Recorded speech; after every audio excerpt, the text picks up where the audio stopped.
श्री वल्लभाधीश की श्याम सुंदर श्री अमने महाराणी जी की श्री गिरिराज धरण की प्राकृत धर्मनाश्रय प्राकृत निखिल रूप धर्म विधि निगम प्रतिपाद्यम यत् तच्छुदम साकृति स्तोमी। उपस्थित वल्लभीजनों, सर्वने मारा सादर जय श्री कृष्ण છે।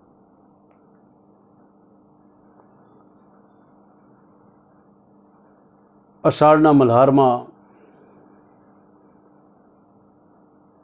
જ્યારે ગુરુ પૂર્ણિમા ઉત્સવ વિદાય લઈ રહ્યો છે ત્યારે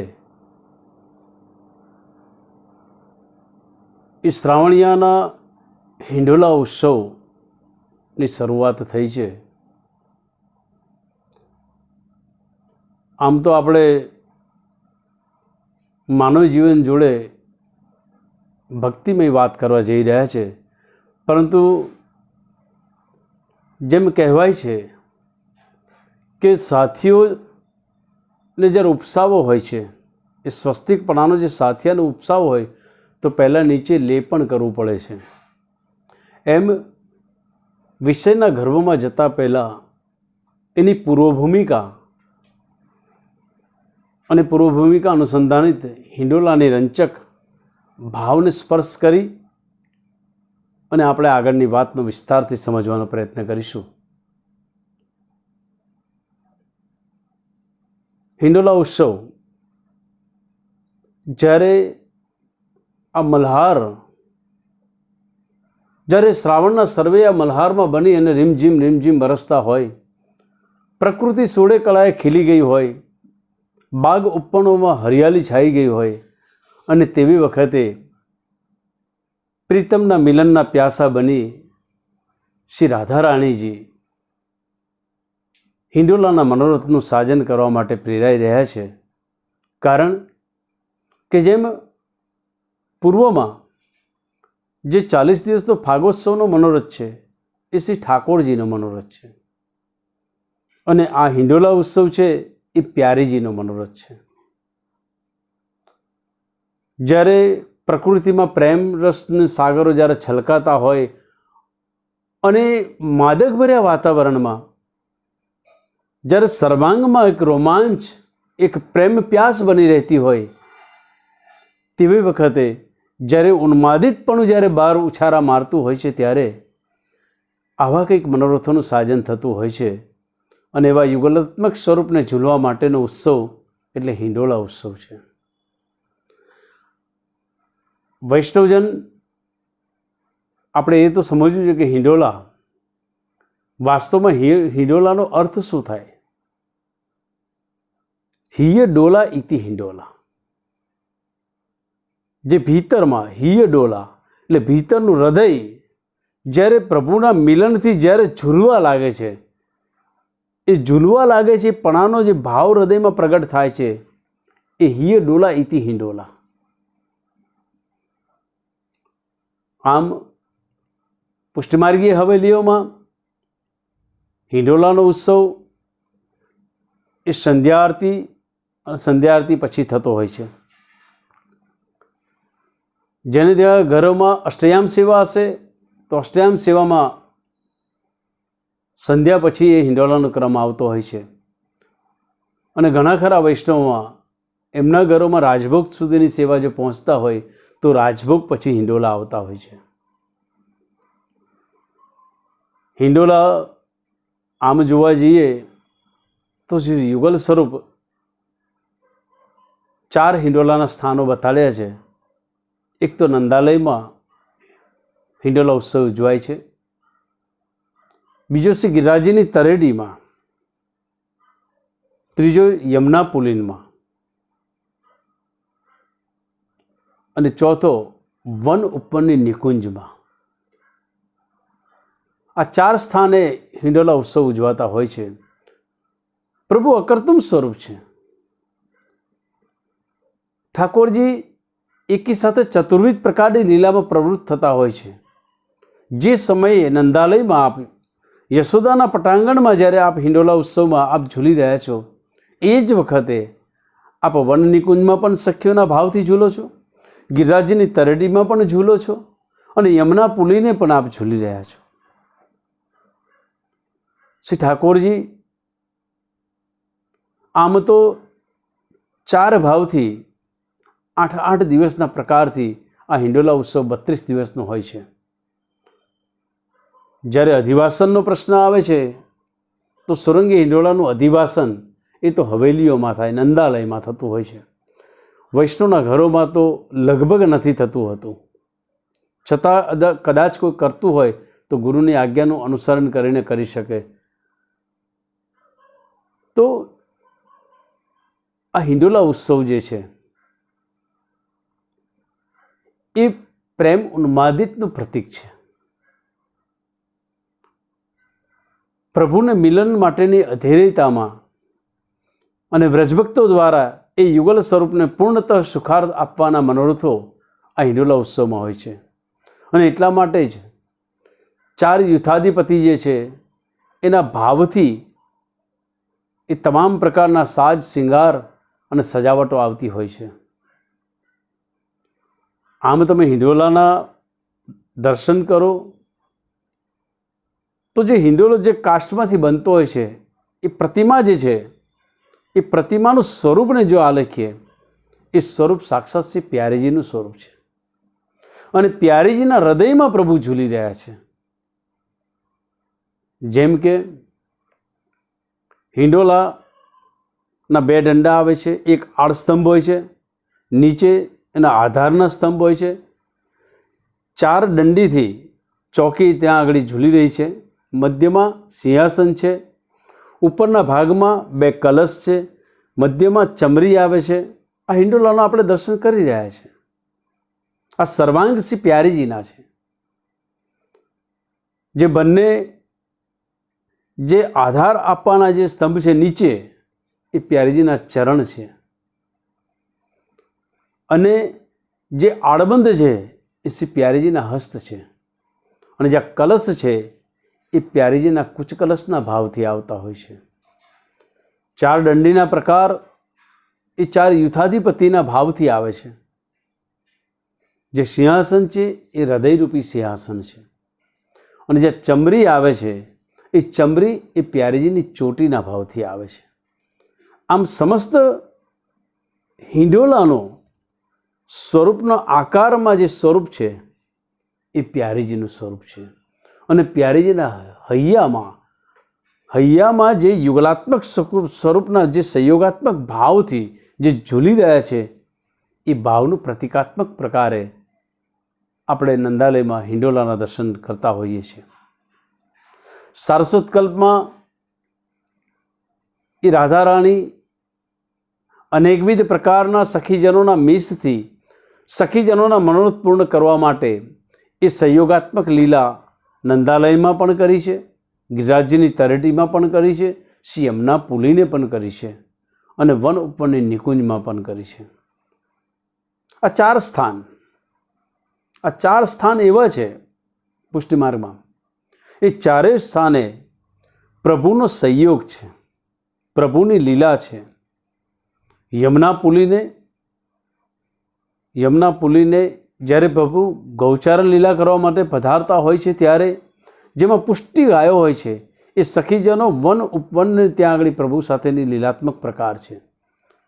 જ્યારે એ જ ગાયોને લઈને યમુના પુલીને જાય છે ત્યારે ત્યાં પણ રાસના મંડાણો થઈને સંયોગાત્મક લીલાના પ્રકાર સિદ્ધ થતા હોય છે.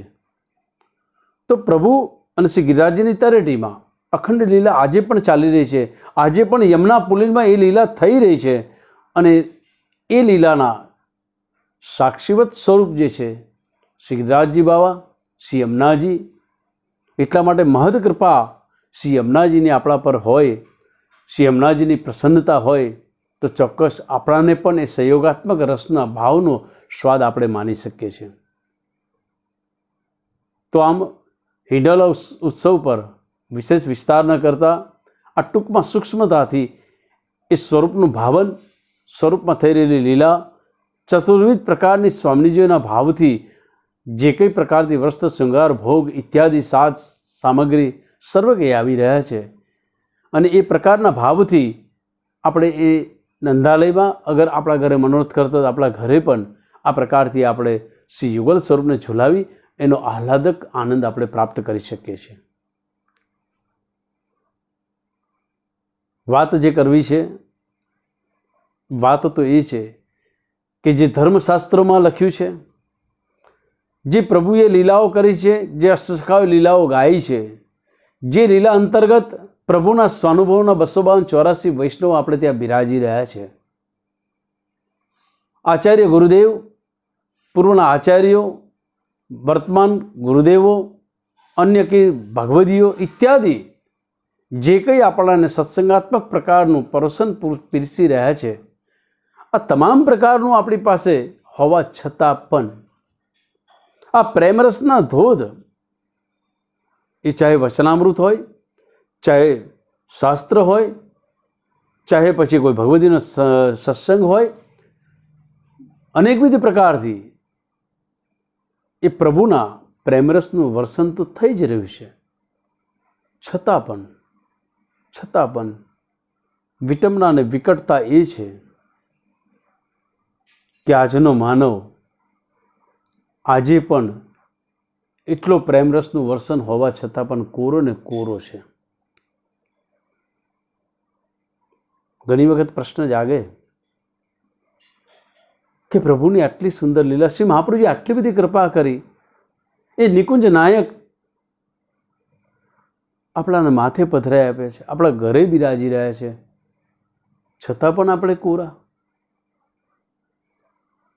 અને આમ સમસ્ત જગતના માનવને જો જોવા જઈએ, જો કે એ જોવાનો દ્રષ્ટિકોણ આપણે કેળવવાની જરૂર નથી, આપણે તો વૈષ્ણવ છે, શ્રી મહાપ્રભુજી શરણસ્થ શરણાગતિ પ્રાપ્ત કરેલ આપણે સેવક છે, અને આપણે દાસાનું દાસ થવું છે.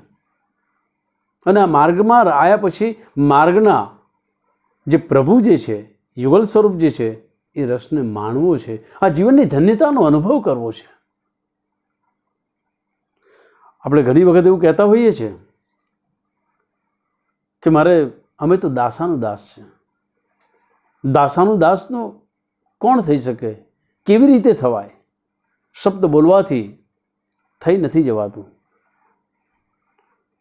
જે પ્રભુના દાસ છે, જેમ અષ્ટસખા, જે અષ્ટસખાએ શ્રી યુગલ સ્વરૂપની અનેકવિધ પ્રકારની લીલાઓ હૃદયમાં ઉજાગર અનુભવ કરી શબ્દ સ્વરૂપે કીર્તન પદાવલીઓમાં આપણાને જે લીલાઓ આપી છે, એ પ્રભુના દાસ છે. અને એવા ભગવદી જે છે, જેને બીજા શબ્દમાં તાદર્શી કહેવામાં આવે છે, કે જેઓને ભગવદ રસની અનુભૂતિ અહર્નિશ રહે છે, એ ભગવદ રસની અનુભૂતિમાં જે લુપ્ત છે એવા ભગવદીઓ એ પ્રભુના દાસ છે. અને દાસનું દાસ, દાસાનું દાસ, તો દાસ જે છે એનું અનુસરણ. જ્યારે એવા દાસ, એવા ભક્તજન એ જે પ્રકારથી પ્રભુ સન્મુખતાનું જે જીવન જીવ્યા છે, 284 વૈષ્ણવ લઈએ આપણે તો એ 284 ભગવદી વૈષ્ણવ જે થઈ ગયા એ દાસ છે. અને એ દાસોનું અનુસરણ જો આપણે કરીએ તો દાસાનું દાસ થવાય. જ્યાં સુધી આપણાને પ્રભુનું તો દૂર છે, હજુ પ્રભુના દાસ જે છે એ દાસનું અનુસરણ થાય તો દાસાનું દાસ થવાય. શબ્દ બોલવાથી દીનતા ચોક્કસ પ્રગટ થાય છે, પરંતુ એકલી બોલવાથી દીનતા ન આવે. એવા ભક્તજનોના જીવનને આત્મસાત કરી એ પરિપાટી પર પ્રભુને પ્રેમ કરવા માટેનું જીવન જીવતા હોઈએ તો દાસાનું દાસ કહેવાય. બંને તો દાસ શબ્દ તો એવો છે કે જેને ઉલટો કરી દો તો સદા. જે પ્રભુની સાથે સદા છે એ જ દાસ છે. જે પ્રભુની સાથે સદા છે એ દાસ છે. અને એવા જે દાસ છે એ દાસનું જો આપણે અનુસરણ કરીશું તો આપણે દાસાનું દાસ થઈ શકીશું. તો એ પ્રકારથી માનવ જીવનમાં પ્રેમરસ, પ્રભુના એ લાવણ્ય રસથી આપણે વંચિત છે, આપણે ભીજાયેલા નથી. કેમ? કારણ કે માનવનું જીવન કયા પ્રકારનું છે, વાસ્તવિકતાને સ્પર્શ કરીએ આપણે આપણા જીવન સાથે, કે માનવનું જીવન એક પ્રવાસ છે. માનવનું જીવન એક પ્રવાસ છે. એ પ્રવાસ જે શરૂ થયો છે જન્મ પછીનો, એ પ્રવાસના પ્રવાહમાં માણસ જન્મ્યા પછી એનો પ્રવાસ શરૂ થાય છે. એ પ્રવાહિત પ્રવાસ છે. અને એ પ્રવાસના પ્રવાહમાં પ્રસંગો હોય છે. આપણે કેવળ પ્રસંગોને જીવીએ છીએ, ચાહે લૌકિક હોય કે અલૌકિક હોય. આપણા જીવનની ઘટમાળના પ્રવાસમાં પ્રસંગોમાં રાચતા રહેલા આપણે જીવન જીવી રહ્યા છીએ. પરંતુ વાસ્તવમાં જીવન એ તો યાત્રા છે. કારણ પ્રવાસ શું છે? આપણે કોઈક જગ્યાએ પ્રવાસે જવું હોય તો પ્રવાસે જવું હોય 5 દિવસના પ્રવાસે આપણે કોઈક જગ્યાએ જઈએ છીએ, તો આપણે 5 દિવસના પ્રવાસે જતા હોય અથવા તો અમેરિકા જતા હોય કે કોઈ પણ દેશ છોડીને જતા હોય કોઈ જગ્યાએ દૂરના પ્રવાસે, તો આપણે કેટલું બધી વસ્તુઓનું આપણે ગઠન કરી લઈએ છીએ. દરેક ચીજ વસ્તુ નાનામાં નાનીથી લઈ મોટામાં મોટી આપણી સગવડની જેટલી પણ વસ્તુઓ હોય છે એ બધી વસ્તુઓ આપણે એકઠી કરી અને લઈને પ્રવાસે નીકળીએ છીએ. અને પ્રવાસે નીકળતા એ આપણી સુખ સુવિધાઓના ભોગને ભોગવતા રહ્યા છે. એ ભાર આપણે ઓછો કર્યો નથી. જ્યારે યાત્રા કરતા હોય, તમે જુઓ ગિરિરાજની તળેટીમાં યાત્રાળુ યાત્રા કરવા આવે છે તો શું હોય છે? બસ પ્રભુના સુખાર્થ માટે બદલવાના વસ્ત્ર અને પ્રભુને ભોગ ધરવા માટેના જે કંઈ થોડા ઘણા સાધનો જોઈતા હોય એ જ હોય છે. કારણ કે પ્રભુને તો એ યાત્રા છે. યાત્રામાં લગેજ લઈને ન જવાય. આપણે 84 કોષની પરિક્રમા માટે જતા હોઈએ છીએ તો તમે શું લઈ જાઓ છો? કશું જ નથી લઈ જતા. હા, ઠીક છે, ન્યોછાવર આપી અને સુવિધાઓ પ્રાપ્ત કરી રહ્યા છો, પરંતુ 284ની વાર્તાઓમાં જુઓ, જે સુરતનો વૈષ્ણવ હતો અને એ વૈષ્ણવ જ્યારે ગુસાઈજી જ્યાં બિરાજતા હતા ત્યાં વ્રજમાં આવે, એ હાંડીનો પ્રસંગ છે આખો, આપણે જાણીએ છીએ. શું લઈને આવતો હતો? કશું લઈને આવતો નહોતો. માગીને અને એ હાંડીમાં સિદ્ધ કરી અને પ્રભુને ભોગ ધરી અને લેતો હતો, અને જતી ઘડીએ હાંડી લઈને જતો રહેતો હતો. 5 રૂપિયા લઈને આવતો હતો. એ યાત્રા છે. વાર્તા વાંચજો, બહુ સુંદર છે. તો જીવન એ પ્રવાસ ન બનતા યાત્રામાં પરિણમિત થવી જોઈએ.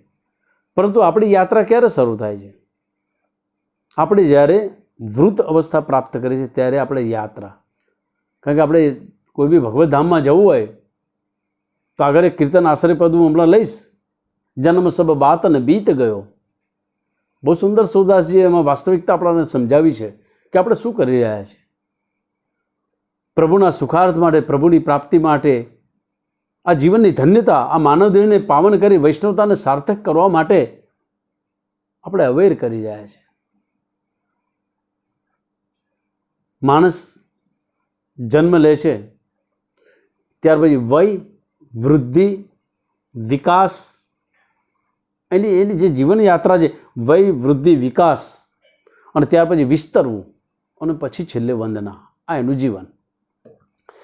જન્મ લીધા પછી વય વધી જાય, વયની સાથે વૃદ્ધિ વધે, વૃદ્ધિ વધતાની સાથે પોતે વિકાસ કરે, અને વિકાસ કર્યા પછી પોતાના સંસારનો વિસ્તાર કરે, અને સંસારનો વિસ્તાર કર્યા પછી જ્યારે ઇન્દ્રિય સાથ ના આપે ત્યારે વંદના, ત્યારે ભગવત નામ દેવાય છે. આ આપણું જીવન છે.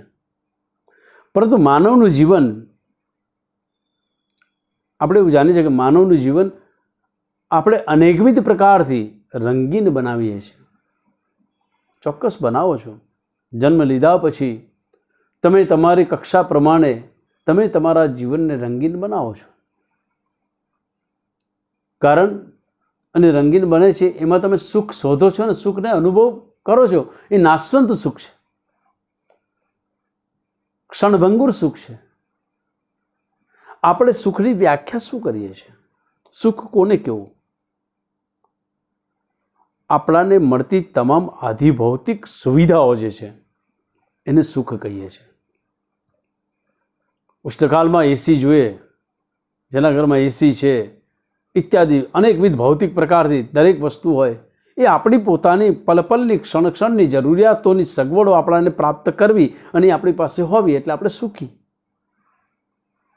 આપણી પરિભાષા સુખની છે. નહીં, સુખી થવા માટે સાથીની જરૂર પડે છે. સુખી થવા માટે સાથીની જરૂર પડે છે. અને સાથી કોણ હોય?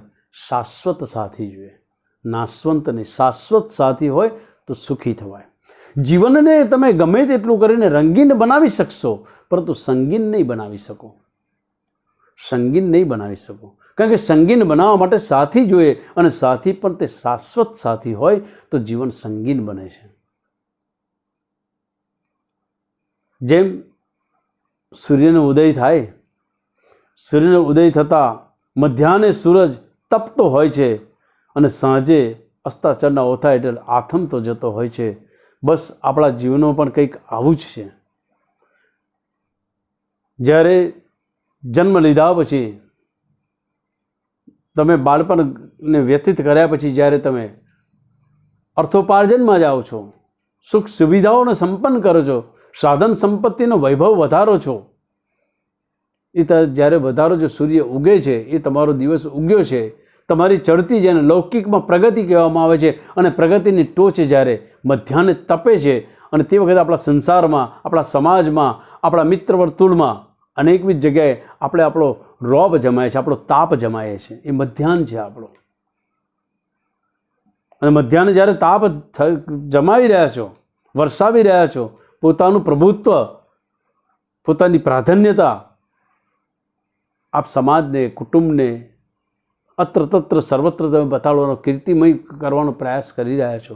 અને જ્યારે અસ્તાચળ આવે છે, જ્યારે પ્રૌઢ અવસ્થાને વટાવી અને જ્યારે વૃદ્ધ અવસ્થાને જ્યારે પ્રાપ્ત કરો છો, ત્યારે એ અસ્તાચળ હેઠળ એ સૂરજ આથમી રહ્યો છે. આ આપણા માનવ જીવનની પરિભાષા. અને જ્યારે આથમી રહ્યો છે, મને અત્યારે સુરેશ દલાલની એ સુંદર કવિતા યાદ આવે. બહુ સુંદર કવિતા લખી છે સુરેશ દલાલે. એની ચંદ પંક્તિઓ હું કહીશ. જ્યારે આથમી રહ્યો છે, આ વાત નીકળી છે, ત્યારે મારે વાત કરી છે સુરદાસજીના કીર્તનની, પરંતુ આ વાત નીકળી છે તો આંખો, બહુ સુંદર કવિતા છે. આંખો તો મારી આથમી રહી, આંખો તો મારી આથમી રહી ને કાનના કૂવા થયા. એક પછી એક ઇન્દ્રિય કહે છે હમણાં હું તો ચાલી. આંખો તો મારી આથમી રહીને કાનના કૂવા ખાલી, એક પછી એક ઇન્દ્રિય કહે છે હમણાં હું તો ચાલી. શ્વાસના થાક્યા વણઝારાનો નાકથી છૂટે નાતો. શ્વાસના થાક્યા વણઝારાનો નાકથી છૂટે નાતો. ચીમડાયેલી ચામડીને હવે સ્પર્શ નથી વર્તાતો. સૂકા હોઠની પાસે રાખો, સૂકા હોઠની પાસે રાખો ગંગા જલની ઝારી. આંખ તો મારી આથમી રહીને કાનના કૂવા ખાલી. આ અસ્તાચળે જ્યારે જીવન ઢળતું જાય છે, અને ઢળતું જાય છે, ત્યારે આંખ તો મારી આથમ ચાલી. કારણ કે આપણા આંખોનું તેજ જતું રહે છે. આપણાને દૂરનું દેખાતું નથી, નજીકનું દેખવામાં તકલીફ પડે છે. જે વાસ્તવિકતા માનવ જીવનની ઘડપણની છે. કાનમાં બહેરાશ આવી જાય છે, કાનના કૂવા ખાલી. અને તેવી વખતે જ્યારે ચોપાઈ પર બેઠા છે, દવાખાનાની ગોળીઓ ગરીએ છે, દવાઓ લઈ રહ્યા છે, અને તેવી અવસ્થાએ ઇન્દ્રિયો અંદર સંચાર કરી રહી છે, અને એક પછી એક ઇન્દ્રિયો કહે છે હમણાં હું તો ચાલી. તો એ પ્રકારથી આ જ્યારે ઘડપણમાં જ્યારે દિવસો આવા હોય, ટૂંકા દિવસો હોય, જેમ ચામડી ચીમરેલી હોય અને સ્પર્શ થાય તો પણ એને ખબર પડતી નથી, એવી અવસ્થા થઈ જતી હોય છે. તો એ જ્યારે અસ્તાચળ આવે છે જીવનનો, અને જીવનનો જ્યારે અસ્તાચળ આવતો હોય છે, અને તેવી વખતે ભગવદ નામ શું લઈ શકવાના હતા? એ પ્રભુના પ્રેમરસથી ભીજાવવું છે મારે, પણ નહીં. બાલ્યાવસ્થા મારી ગઈ, યુવાનીમાં ધન સંપત્તિ, સંતતિ ઇત્યાદિ કમાવામાં વ્યતીત કરી,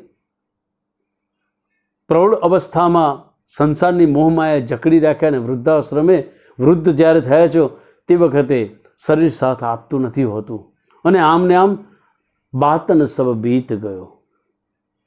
બહુ સુંદર સુરદાસજીનું છે. જન્મ સબ બાતન બીત ગયો. બાતન બીત ગયો જન્મ સબ બાતન બીત ગયો. 10 बरस खेल्यो लड़काई पीछे कामिनी मोह रह्यो, बादन बीत गयो। 30 भयो माया के पीछे, देश विदेश छयो। 40 बरस में राज्य जो पाए, उपजत लोभ नयो, बादन बीत गयो। सुखी त्वचा कमर भई टेढ़ी, सब कुछ ठाठ गयो। लड़का बहू कहो नहीं माने, बूढ़ो 60 जू भयो, बादन बीत गयो। ना हरि भजन गुरु की सेवा, ना ही कछु दान कियो। सूरदास मिथ्या तन बीत्यो, सूरदास मिथ्या तन बीत्यो, जमने खींच लियो, बातन बीत गयो। जन्म सब बातन बीत गयो। 84 લક્ષ યોનિના ફેરા ફર્યા પછી માનવ દેહની પ્રાપ્તિ થઈને તેમાંય વૈષ્ણવતા, તેમાંય શ્રી વલ્લભનું શરણ પ્રાપ્ત થયું, એમાંય શ્રી ઠાકોરજી ઘરમાં બિરાજતા હોય અને જન્મ સબ બાત અને બીત ગયો। જ્યારે શું નથી આપણી પાસે, બસ આપણે ભૌતિક આ માયાના ભવંડરા, માયામાં કિચડમાં આપણે ફસાઈ ગયા છે અને બસ વાતોના વડા કરી કરીને હા પ્રભુની સેવા કરીશું, આ તો કોઈ ઉંમર છે ઇત્યાદિ વગેરે પ્રકારના આપણી આત્મા સાથેની આપણે સ્વયં છેતરપિંડી કરી રહ્યા છે અને આ જીવનને વાતોમાં આખું જીવન વિતાવી દઈએ છે। 10 બરસ ખેલ્યો લરકાઈ, જન્મ લીધા પછી 10 વર્ષ સુધી તો બાળપણ ખેલકૂદમાં ગયું। બહુ સીધા શબ્દાર્થ છે, બહુ વિસ્તાર એમાં કરવાની જરૂર નથી અને આપણે જાણીએ છીએ। અને 20 કામિની મોહ રહ્યો, જ્યારે 20 વર્ષના થયા, 20 એટલે 20 તે ઘડે કામિની મોહ રહ્યો। શું કર્યું આપણે?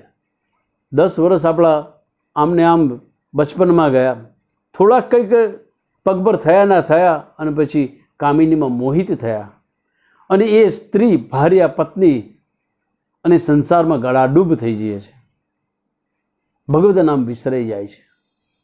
આત્માનું કલ્યાણના જે વિચારો, જેને માટે આપણું કેવળ ને કેવળ જન્મ લેવાનું પ્રયોજન કેવળ પ્રભુ પ્રાપ્તિ છે, એ લક્ષ્યને ચૂકી લક્ષ્ય વિહોણા થઈ આદિ ભૌતિક જગતમાં, આ માયામાં અત્ર તત્ર સત્ર આપણે ભટકતા રહ્યા છે। જે મુસાફિરની મંજિલ જેને ખબર નથી એને મુસાફર કેમ કહેવો? જે મુસાફરને એના મંજિલની ખબર નથી એને મુસાફિર કેમ કહેવો? એ જ દશા આપણી છે। મંજિલની ખબર નથી અને બસ જીવન જીવીએ જઈએ છે। 30 भयो માયા કે પીછે દેશ વિદેશ છયો। ઘર સંસારનો વિસ્તાર કર્યો અને ધન સંપત્તિ દેશ વિદેશ છયો, એટલે ધન સંપત્તિ કમાવામાં બસ દોડ લગાય જ જાય। વાસ્તવિક જીવન સાથેની સમજૂતી આપણે કરીએ છીએ, પરંતુ ખરેખર જીવનના ગૂઢ રહસ્યને જો જાણીએ તો વૈરાગ્ય લેવાની જરૂર પડતી નથી હોતી, ત્યાગ કરવાની જરૂર પડતી નથી હોતી। મનથી સમસ્ત વૈરાગ આવી જતો હોય છે, મનથી સમસ્ત ત્યાગ થઈ જતો હોય છે। એક સાક્ષીવત સ્વરૂપે આ સંસારમાં આપણે રહેવાનું છે, સાક્ષીવત સ્વરૂપે। અન્યથા ભીતરની આત્મા કેવળ પરમાત્મા સાથેની જોડેલી રહેવી જોઈએ। સતત શ્રી કૃષ્ણ શરણમ મમનું ગુંજન રહેવું જોઈએ। એ અવસ્થાને પ્રાપ્ત કરવી છે. પ્રભુ પ્રાપ્તિ માટે ઘર છોડવાની જરૂર નથી, સંસાર છોડવાની જરૂર નથી, આ ભૌતિક જગતનો ત્યાગ કરવાની જરૂર નથી, પણ મનથી સમસ્તમાંથી વૈરાગ્યતા આવવી જોઈએ. અને મનની વૈરાગ્યતા ક્યારે આવશે? મન શું છે? મેં મારા પૂર્વના સત્સંગોમાં બોલી ચૂક્યો છું. મન આપણી પાસે હૃદય છે, હાથ છે, પગ છે, કિડની છે, ઉદર છે, જઠર છે, બધા અવયવો છે, પણ મન નામનું અવયવ ક્યાં છે? આ પંચ મહાભૂતના દેહમાં મન નામનું કોઈક અવયવ તો જોઈએ ને, જેને મન કહીએ છીએ. તો મન એટલે સતત ચાલતા વિચારોનો પ્રવાહ, એનું નામ મન. સતત ચાલતા વિચારોનો પ્રવાહ, એનું નામ મન. એ મન જે છે, એટલા માટે તો કહીએ છીએ કે મારું મન સ્થિર નથી રહી શકતું, મારું મન પ્રભુમાં સ્થિત નથી રહી શકતું, ચંચળ છે. તો ચંચળ મન છે એટલે કે વિચારો પ્રભુની સન્મુખતાની સેવામાં બેઠા હોય, આ ભગવદ્ નામનું શ્રવણ કરી રહ્યા છે, તે વખતે પણ મનની ગતિ ક્યાંથી ક્યાં ફરતી હોય છે. તો એ સતત ચાલતા વિચારોને મન કહેવામાં આવે છે. આ મન જે છે, મનથી વૈરાગ્ય લો છે, મનથી ત્યાગ કરવું છે અને મનને મોહનમાં જોડવું છે. તો એના માટે શ્રી મહાપ્રભુજીએ બહુ સુંદર ઉપાય બતાવ્યો છે. માટે તો ભગવદ્ સેવા પધરાવી અને સમર્પિત લેવાની આજ્ઞા કરી છે. કારણ આપણે ત્યાં એવું છે, અન્ન તેવું મન, અન્ન તેવું મન, મન તેવા વિચાર, વિચાર તેવી ક્રિયા, ક્રિયા તેવું કર્મ અને કર્મ તેવું ફળ. તમે જેવું ઉદર પોષણ કરશો એવું તમારું મન થશે. એ મન થશે એ વિચારોને એ જ પ્રકારથી ગતાયમાન કરશે. જે વિચારો ગતાયમાન થશે એ જ પ્રકારથી ક્રિયાઓ થશે. એ જ પ્રકારથી ક્રિયાઓ થતાં એ કર્મ પરિણમિત બનશે અને એ જ કર્મનું ફળ જે આવતું હશે એ મળશે. તો સાત્વિક અન્ન સમર્પિત પ્રભુને ધરાવેલું લઈશું અને પ્રભુને ધરાયેલું, પ્રભુનું અધરામૃત જો આપણે આરોગીશું, પ્રભુને ધરાઈને લઈશું, તો ચોક્કસ મન પણ સાત્વિક થશે. જો મન ચોક્કસ સાત્વિક થાય છે તો વિચારો પણ સાત્વિક બનશે અને વિચારો સાત્વિક બનતા મારી ક્રિયાઓ પણ સાત્વિક બને છે અને ક્રિયાઓથી થતા કર્મ પણ એટલા સાત્વિક બનતા હોય છે, એનું ફળ પણ સાત્વિક મળતું હોય છે. અને જ્યારે સાત્વિકપણાથી જ્યારે એ આખી આ સાયકલ સિદ્ધ થતી હોય છે, ત્યારે વૈરાગ્ય લેવો નથી પડતો હોતો, ત્યાગ કરવો પડતો નથી. ત્યાગ આપોઆપ થાય છે, વૈરાગ્ય આપોઆપ આવી જતું હોય છે. કારણ આ જગતમાં આ ભગવાને જે દુનિયા બનાવી છે કેવી સુંદર છે. કોઈક શાયરે બહુ સુંદર પંક્તિ લખી છે કે કોઈ રોકર દિલ બહેલાતા હૈ, कोई रोकर दिल बहलाता है, कोई हंसकर दर्द छुपाता है. क्या करामत है कुदरत की, क्या करामत है कुदरत की. जिंदा इंसान पानी में डूब जाता है और मुर्दा तैर के दिखाता है. આ પ્રભુની માયાનું જગત છે. આના સર્વથી અલિપ્ત રહી સર્વથી પર આપણે જીવનને લઈ જવું છે. અને આપણે જ્યારે આ જે કીર્તનમાં સુરદાસજી સમજાવે છે, હું એનો વિસ્તાર એટલા માટે નથી કરતો કારણ કે શબ્દો સમજાય એવા છે. 40 બરસ મેં રાજ્ય જો પાયો, ઉપજે તો લોભ નયો. કારણ કે આપણે એવા લોભી છે કે આપણો લોભ ક્યારે થોભતો નથી. એક ઈચ્છા પૂરી થાય ને બીજી તરત ઉદ્ભવી જાય છે, બીજી પૂરી થાય ને ત્રીજી ઉદ્ભવી જાય છે. એ ક્યારે એનો અંત આવતો નથી હોતો. સંપત્તિ, સાધન, સંતતિ, વૈભવ, કીર્તિ, નામ, પ્રતિષ્ઠા, બસ એની પાછળ આપણી દોડ છે. એ ક્યારે એ દોડમાં આપણે થાકી જઈએ છીએ, બાકી લોભ થાકતો નથી. ત્યારે કોઈ કહે છે ન મેરા એક હોગા ન તેરા લાખ હોગા, ન મેરા એક હોગા ન તેરા લાખ હોગા, न तारीफ तेरी होगी न मजाक मेरा होगा. गुरु न कर साहे शरीर का, गुरु न कर साहे शरीर का, मेरा भी खाक होगा तेरा भी खाक होगा. न मेरा एक होगा न तेरा लाख होगा. આ વાસ્તવિકતા સ્વીકારે કોઈ ફકીર સ્વીકારી શકે, જે ફકીર કહેવામાં આવે છે. ફકીર આ વાતને સમજી શકે. કારણ કે ફકીર બહુ સુંદર શબ્દ છે. જેને પૂર્ણતઃ પ્રભુ પર વિશ્વાસ છે, અતૂટ દ્રઢ એને ચરણ અને કેરો ભરોસો, એવો ભરોસો, એવો દ્રઢ ભરોસો, એવો દ્રઢ ભરોસો હોય એ જ ફકીર બની શકે છે.